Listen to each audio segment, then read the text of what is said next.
Basically, the story that dozens of witnesses told that night in Shag Harbour in 1967 was of lights in the sky coming down into the ocean. No one reported a UFO that night. Everybody thought they were seeing a plane crash. There was four of us in the car, and we was driving along up to Shag Harbour, and we see some lights out of the car window. We head farther up the road. It made a 45-degree angle and started coming down.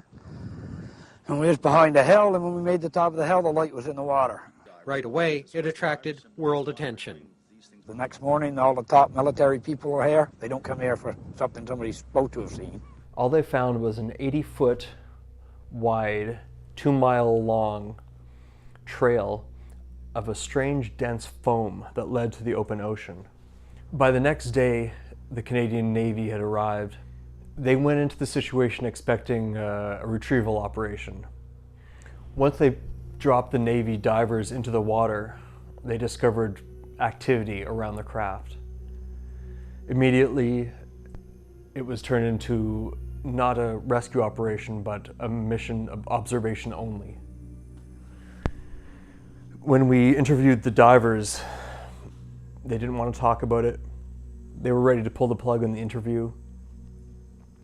Eventually, what we got out of them was that when they went down over several nights into the dark water with sensors, cameras, photographic equipment, they said there was creatures around the UFOs that communicated with them telepathically.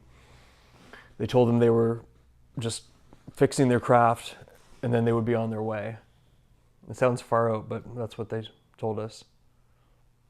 According to the Royal Canadian Air Force squadron leader, William Bain, the United States Navy put it in a black box. They controlled who had access and who did not have need to know.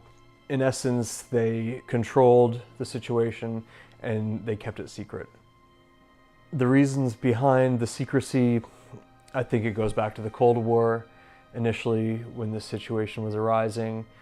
When we went to Ottawa to review the government and military documents on Shag Harbour, the gentleman we spoke to insisted that 80% of all UFO documents in Canada were shredded. The file initially was probably about 6 inches thick. When we finally got it, it was about half of a centimeter thick. Shag Harbour can really be the point of the spear in terms of UFO disclosure in Canada.